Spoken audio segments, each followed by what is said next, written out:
Hi guys, so to show the steps necessary to find the points of intersection between these two functions, I have f of x equals x squared plus 3, and I have g of x equals 8x minus 12. Well, what happens when we have a point of intersection, these two functions have to equal each other.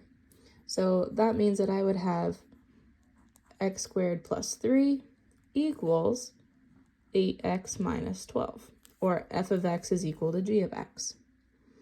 Okay, so now what we're going to do is we're going to make this right side equal to 0. So to do that, I'm going to subtract 8x on both sides and then combine like terms. So I would have x squared minus 8x plus 3 equals 12. Remember that since this doesn't have an x and this one does, those are not like terms, so I just put them next to each other. And then I'm going to get this 12 over there too. Oops, it was negative, so I'm adding 12. So that would give me x squared minus 8x plus 15 equals 0. Now that this quadratic equation equals 0, what we can do is factor it. So remember that when you're factoring, I want two numbers that when I multiply them equals 15. Okay, so two numbers that when I multiply equals this one. But when I add them together, it equals negative 8. So when I think of the factors of 15, the first one that I think of is 5 times 3. Okay, but if I took 5 times 3 and I added them, we say 5 plus 3, I get positive 8. Okay, the other factors that I know of 15 would be negative 5 times negative 3, and that equals 15. But also negative 5 plus negative 3 gives me that negative 8.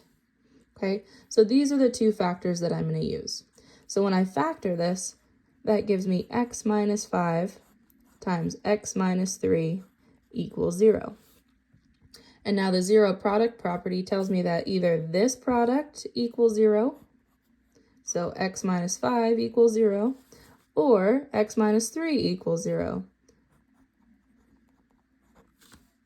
And then we just solve for x here. So I'm going to add 5 to both sides. That gives me x equals 5. And then on this side, when I add 3 to both sides, I get x equals 3. So we know that we're going to have 2 points where this line intersects this parabola. And we know that their x values are 5 and 3, but now we need to find their y values. So what I'm going to do is I'm going to take this 5, or this x value, and I'm going to plug it back in. So that would give me x squared. So if I'm plugging 5 in there, that would give me 5 squared plus 3. Well, 5 squared is 25, and 25 plus 3 is 28. So the first point of intersection is going to be 5, 28. And then I need to do the same thing with this 3. When I take this 3 and I plug it in to that x, I have 8 times 3 minus 12. Well, 8 times 3 is 24, and 24 minus 12 is 12.